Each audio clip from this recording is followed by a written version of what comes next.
আজকে টিউটোরিয়াল ক্লাসে প্রত্যেককে স্বাগত। আশা করি প্রত্যেকে ভালো আছো। আগে টিউটোরিয়ালেতে আমি ক্রোমোজোমের রাসায়নিক গঠন নিয়ে আলোচনা করব বলেছিলাম। আজ আমরা সেই ক্রোমোজোমের রাসায়নিক গঠন নিয়ে আলোচনা করছি। ক্রোমোজোমের রাসায়নিক গঠনে আমরা তিনটি উপাদানকে দেখব, একটি প্রোটিন, নিউক্লিক অ্যাসিড এবং ধাতব আয়ন। সামগ্রিকভাবে রাসায়নিক গঠনে যতটা পরিমাণ প্রোটিন থাকে তার বেশিরভাগটাই হলো হিস্টোন প্রোটিন, অর্থাৎ এই হিস্টোন প্রোটিন অর্থাৎ এগুলি ক্ষারীয় প্রকারের প্রোটিন, যাকে আমরা বলবো বেসিক প্রোটিন ইংরেজিতে। হিস্টোন প্রোটিন আবার 5 প্রকারের, যথা H2A, H2B, H3 এবং H4। এর সাথে আরো একটি হিস্টোন প্রোটিন H1 উপস্থিত। পাখিদের ক্ষেত্রে লোহিত রক্তকণিকায় H1 হিস্টোন প্রোটিনের পরিবর্তে H5 হিস্টোন প্রোটিন উপস্থিত থাকে। এখন H1 প্রোটিন এবং H5 প্রোটিনের কাজ কি? না, H2A, H2B, H3 এবং H4 এই 4 প্রকারের হিস্টোন প্রোটিন দুটি করে ইউনিট নিয়ে একটি হিস্টোন অক্টামার গঠন করে।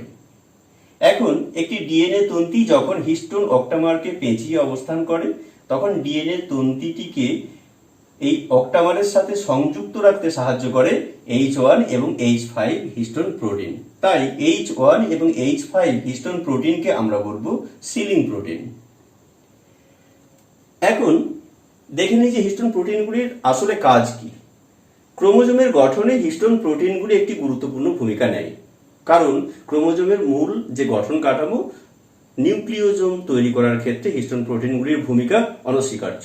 ডিএনএ বিশেষভাবে কুণ্ডলীকৃত হয়ে যে ক্রোমোনিমাটা গঠন করে, এই ক্রোমোনিমাটা আবার বিশেষভাবে কুণ্ডলীকৃত হয়ে ক্রোমাটিড গঠন করে, ক্রোমাটিড আবার বিশেষভাবে কুণ্ডলীকৃত হয়ে ক্রোমোজোমের বাহু গঠন করে। এই যে প্যাকেজিং, সেই প্যাকেজিংয়েতে হিস্টোন প্রোটিনগুলি একটি গুরুত্বপূর্ণ ভূমিকা নেয়। হিস্টোন প্রোটিনগুলি ছাড়াও বেশ কিছু আম্লিক প্রোটিন, যাদেরকে আমরা নন হিস্টোন প্রোটিন বলবো, এই নন হিস্টোন প্রোটিনগুলিও ক্রোমোজোমের গঠনে ভূমিকা নেয়। এখন দেখি নন হিস্টোন প্রোটিনগুলি আসলে কি কি। বিভিন্ন প্রকারের নন হিস্টোন প্রোটিন আমরা দেখব। তার মধ্যে আমরা এখানে দু একটি উদাহরণ দিচ্ছি, যেরকম স্ক্যাফোল্ড প্রোটিন, হেটেরোক্রোমাটিন প্রোটিন, এগুলি সব নন হিস্টোন প্রোটিন। নন হিস্টোন প্রোটিনগুলি আম্লিক প্রকারের হয়। এই আম্লিক প্রকারের নন হিস্টোন প্রোটিনগুলি ক্রোমোজোমের যে স্ক্যাফোল্ড গঠন, অর্থাৎ একটি ক্রোমোজোম থেকে যদি আমরা হিস্টোন প্রোটিনগুলিকে বাদ দিই, তাহলে ক্রোমোজোমটি যে গঠন বিশিষ্ট হয় তাকে আমরা বলবো ক্রোমোজোমের স্ক্যাফোল্ড গঠন। নন হিস্টোন প্রোটিনগুলি ক্রোমোজোমের যে স্ক্যাফোল্ড গঠন তাতে সাহায্য করে। অর্থাৎ নন হিস্টোন প্রোটিনগুলির কাজই হলো ক্রোমোজোমের স্ক্যাফোল্ড গঠন নিয়ন্ত্রণ করা। সাথে সাথে নন হিস্টোন প্রোটিনের আরো একটি গুরুত্বপূর্ণ কাজ আছে, তা হলো জিনের প্রকাশকে নিয়ন্ত্রণ করে। জিনের প্রকাশ বলতে আমরা কি বুঝবো? না, একটি ডিএনএর মধ্যে যে জিন অংশটি আছে, সেই জিন অংশটি নিয়ন্ত্রিত হয়, অর্থাৎ সেই জিন অংশটির যে এক্সপ্রেশন, প্রকাশ, তার থেকে এমআরএনএ তৈরি হওয়া বা প্রোটিন তৈরি হওয়া, এটিকে খুব সূক্ষ্মভাবে নিয়ন্ত্রণ করে নন হিস্টোন প্রোটিন। আশা করি আমরা বিষয়টি বুঝতে পারছি যে হিস্টোন প্রোটিন এবং নন হিস্টোন প্রোটিন কিভাবে ক্রোমোজোমের গঠনে। এখন দেখে নেওয়া যাক ক্রোমোজোমের পরবর্তী রাসায়নিক উপাদান নিউক্লিক অ্যাসিড। নিউক্লিক অ্যাসিডই ক্রোমোজোমের প্রধান রাসায়নিক উপাদান। নিউক্লিক অ্যাসিড আবার দুই প্রকারের, একটি ডিএনএ, অপরটি আরএনএ। ডিএনএ অর্থাৎ ডিঅক্সিরাইবোনিউক্লিক অ্যাসিড এবং আরএনএ রাইবোনিউক্লিক অ্যাসিড। একটি ডিএনএ অনেকগুলি নিউক্লিওটাইড পরপর সংযুক্ত অবস্থায় থেকে তৈরি করে, অর্থাৎ ইউক্যারিওটিক কোষের ক্ষেত্রে যে দ্বিতন্তি আমরা ডিএনএ দেখব, সেই দ্বিতন্তি ডিএনএ প্রত্যেকটি তন্তি একাধিক নিউক্লিওটাইড পরপর যুক্ত হয়ে তৈরি করে। নিউক্লিওটাইডগুলি পরস্পর ফসফোডাইএস্টার বন্ধনীর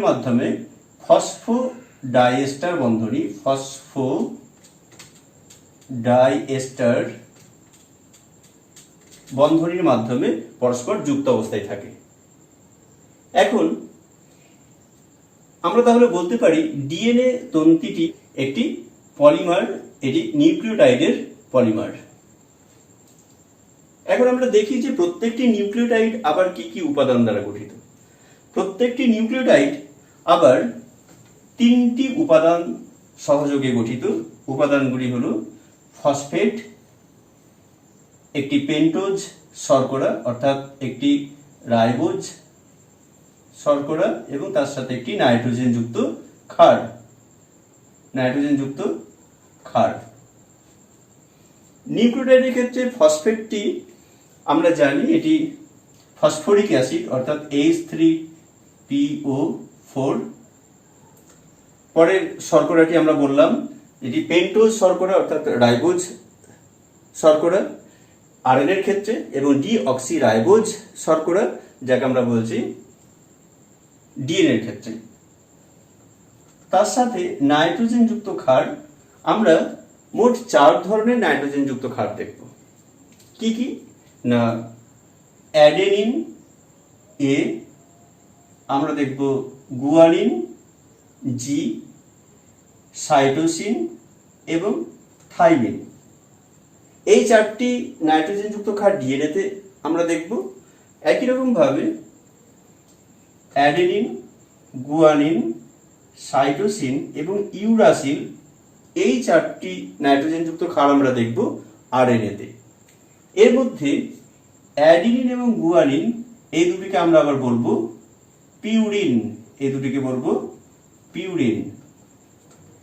এবং সাইটোসিন, থাইমিন এবং ইউরাসিল এই 3টিকে আমরা বলবো পিরিমিডিন।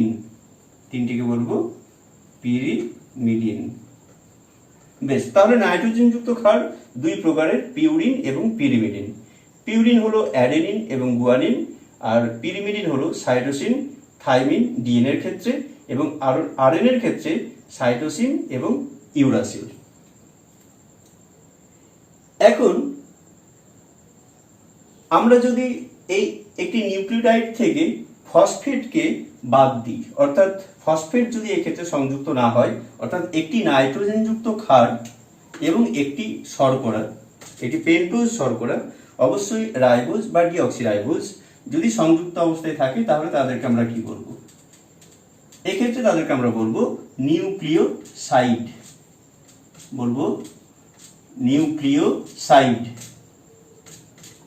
অর্থাৎ একটি ফসফেট, একটি শর্করা এবং একটি নাইট্রোজেন যুক্ত ক্ষার একসাথে থেকে তৈরি করে নিউক্লিওটাইড, এবং এর থেকে ফসফেট বাদ দিলে তৈরি হয় নিউক্লিওসাইড। অর্থাৎ আমরা যদি ডিঅক্সিরাইবোজ শর্করা অর্থাৎ ডিএনএ এর ক্ষেত্রে যে শর্করা থাকে তার সাথে অ্যাডেনিন এই নাইট্রোজেনযুক্ত ক্ষারটিকে যোগ করি, তাহলে এটি একটি নিউক্লিওসাইড গঠন করবে, যাকে আমরা বলবো অ্যাডিনোসিন।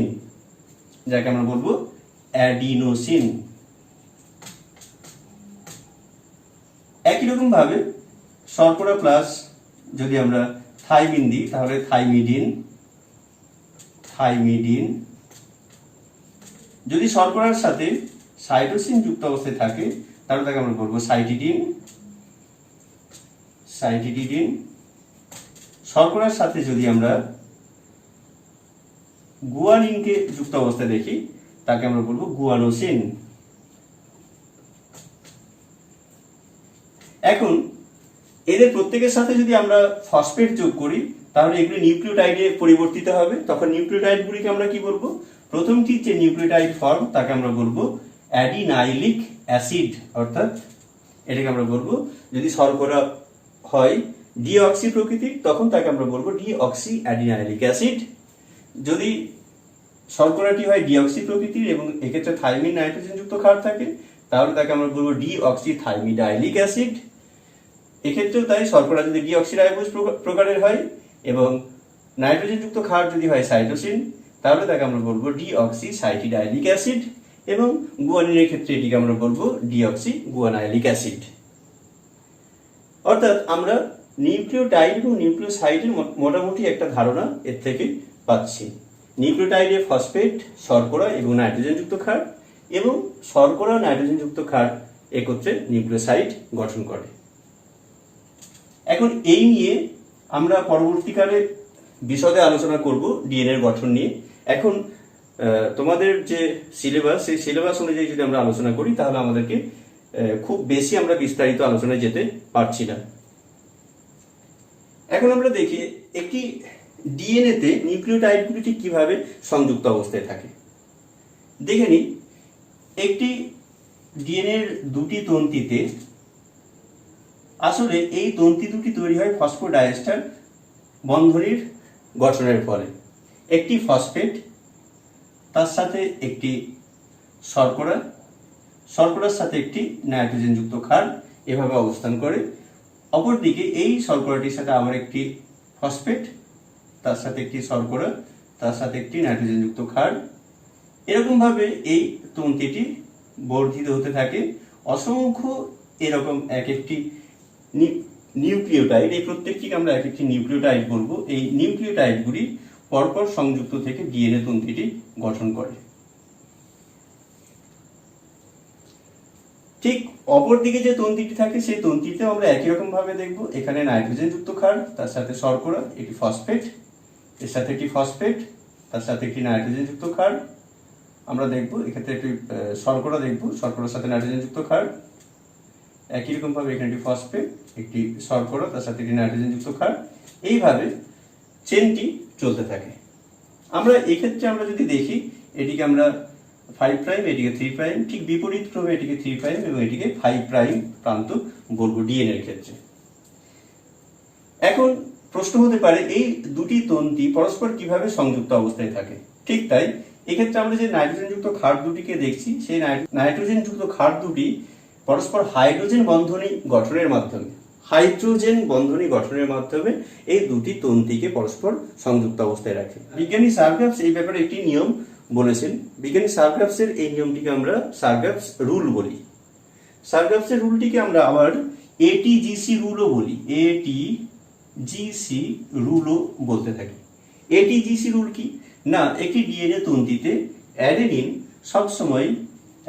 সবসময় থাইমিনের সাথে যুক্ত হবে, উল্টো দিকে থাইমিন সবসময় অ্যাডেনিনের সাথে যুক্ত হবে। আবার একটি গুয়ানিন সবসময় এটি সাইটোসিনের সাথে যুক্ত হবে, উল্টো দিকে একটি সাইটোসিন সবসময় গুয়ানিনের সাথে সংযুক্ত অবস্থায় থাকবে। এখন আমরা আগে আলোচনা করেছি যে গুয়ানিন এবং অ্যাডেনিন এই দুটি হলো পিউরিন, এই দুটিকে আমরা বলেছি পিউরিন। উল্টো দিকে আমরা বলেছিলাম সাইটোসিন এবং থাইমিন, এই দুটি হলো পিরিমিডিন।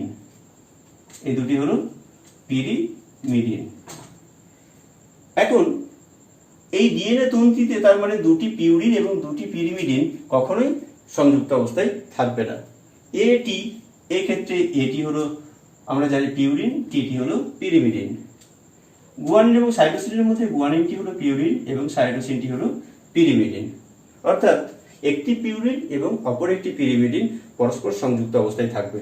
এখন এখানে আমি এ আর টি এর মধ্যে দুটি হাইড্রোজেন বন্ধনী দেখিয়েছি, জি এবং সি এর মধ্যে তিনটি হাইড্রোজেন বন্ধনী দেখিয়েছি। অর্থাৎ একটি ডিএনএ তন্তুতে যদি নাইট্রোজেনযুক্ত ক্ষার অ্যাডেনিন থাকে তাহলে অপর তন্তুর থাইমিনের সাথে অবশ্যই সংযুক্ত হবে এবং সেটি হবে দুটি হাইড্রোজেন বন্ধনী গঠনের মাধ্যমে। এটি আমরা বুঝতে পারছি। এখানে যদি গুয়ানিন থাকে তাহলে সেটি তিনটি হাইড্রোজেন বন্ধনী গঠনের মাধ্যমে সাইটোসিনের সাথে সংযুক্ত অবস্থায় থাকবে।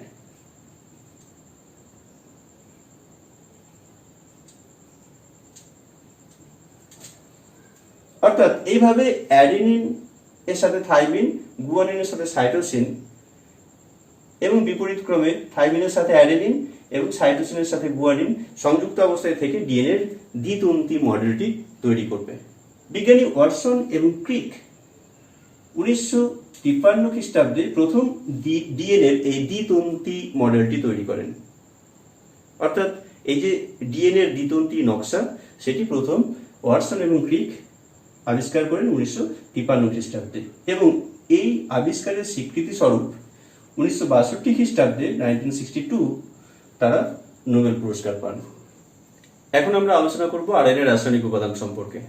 আরএনএ এটিও একটি ডিএনএর মতোই নিউক্লিওটাইডের পলিমার অবশ্যই, এবং এটি একতন্ত্রী গঠন বিশিষ্ট প্রোটিন সংশ্লেষে সহায়ক একতন্ত্রী নিউক্লিক অ্যাসিডকে আমরা বলবো আরএনএ। বেশ, এখন দেখি এই আরএনএতে কি কি ধরনের নিউক্লিওটাইড আমরা দেখব এবং নিউক্লিওটাইডগুলি কিভাবে অবস্থান করে। আরএনএর ক্ষেত্রে নিউক্লিওটাইড তার যে গঠনগত উপাদান একই রকমভাবে ডিএনএর মতোই। সেখানে আমরা একটি ফসফেট দেখব, একটি পেন্টোজ শর্করা, অবশ্যই সেটি রাইবোজ প্রকৃতির। ডিএনএর ক্ষেত্রে আমরা দেখেছিলাম ডিঅক্সি রাইবোজ, এবং এই ক্ষেত্রে আমরা দেখব শুধু রাইবোজ শর্করা। তার সাথে আমরা একটি দেখব নাইট্রোজেনযুক্ত ক্ষার। এখন এই নাইট্রোজেনযুক্ত ক্ষারগুলি আরএনএর ক্ষেত্রে 4 ধরনের আমরা দেখব। একটি হলো অ্যাডেনিন এবং গুয়ানিন, যাদেরকে আমরা বলবো পিউরিন, এবং তার সাথে সাইটোসিন এবং ইউরাসিল, এই দুটিকে আমরা বলবো পিরিমিডিন।